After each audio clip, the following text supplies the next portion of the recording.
the driver's console there.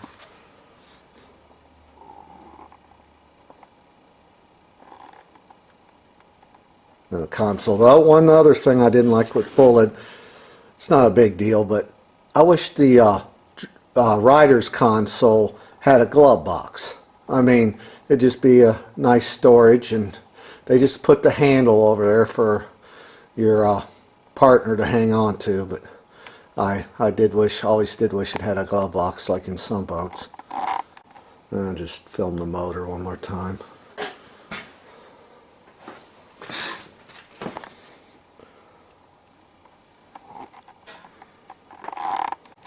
This is hard to see under here, but there's that chunk I was talking about. It's not really a chunk, it's just about a 1/16 of an inch thick, about as big as a cell phone. And it's a piece of the gel coat and paint's gone, but the fiberglass, it's not into the fiberglass at all. And there's just some scratches under here. Of course, you'd expect that at the lowest point of the boat after 10 years. And that's about as good as I can film this. Okay, I'll just film the inside of the boat. The carpet after 10 years is still in pretty good shape. No tears, nothing coming loose.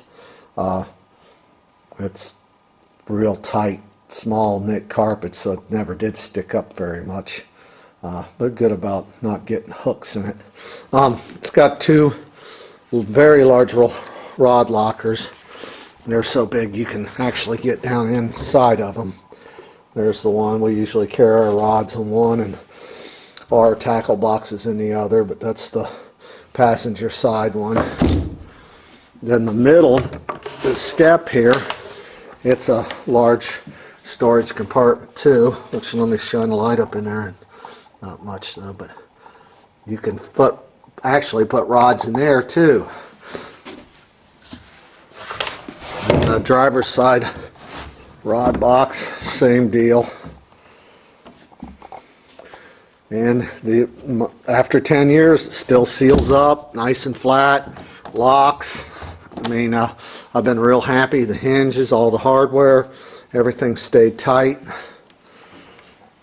And just get a good look at the back here. It's got a 30-gallon tank, and then I have a built-in battery, 3-bank battery charger, stays in behind the batteries. And then on the driver's side, it did have a couple-gallon oil reservoir. When we rebuilt, I didn't, but when the Performance Marine rebuilt the motor, they took it out. I had it to where I just mix my oil now. That way I know it's getting it, and I don't have to worry about it. So here's the one thing I didn't like. You always have to lean the seats forward in these Bullets to get the storage latch. See, you have to actually lean the seat forward, hit the button here. I can't get it. All right, let me get it where I can use my other hand. There we go. I just keep my helmets and stuff in there, and this one, the live wells aren't. The seats are fine on that. You can get them open. But you know, one thing I did like, I never lost a fish.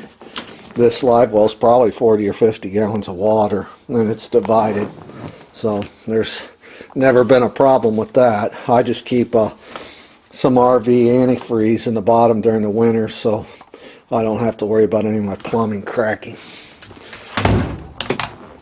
And they lock up still real well. Under the seats here, there's like a sandwich tray. I just keep maps and stuff under there. There's the passenger seat. This middle seat's the one in worse shape. It's right here at these seams. Just the cold has made them split. But there's a cooler under there, which is pretty nice. And then same deal with the driver's seat. The middle seat's the one in bad shape, but the driver's seat's got a tear here too, at a seam from the cold. And that's another sandwich tray. And then there's another storage, which you have to lift the seat up a little to get to it. And we keep our life jackets and that type of thing in there. They're pretty large. They're all fiberglass too. And then in my case, I had a hot foot put in down there. I've had it since the boat was new. And it's got the speedometer, tachometer, water pressure gauge, fuel gauge, water temperature gauge. Then I have an in-dash flasher here, which just, you know, you can adjust to the depth, whether you're going to 40 feet or from 40 to 80 or whatever, but it's nice to locate a hump or something and then use your other depth finder to fine tune it. It's got a timer on the live well, 2 to 6 minutes, and one of these I have for my hydraulic jack plate, and then my automatic fill or my recirculation pump, then my navigation lights.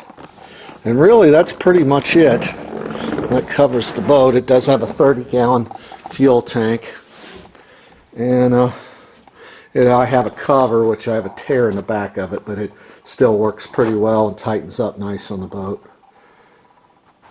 So that's my 2000 XDC 20-foot bass boat. I figured I'd make a review on it. I have enough friends here online that wanted to see it, so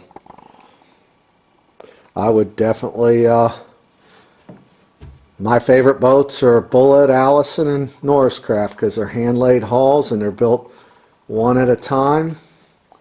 And, well, of course, the speed, but the fit and finish is so nice.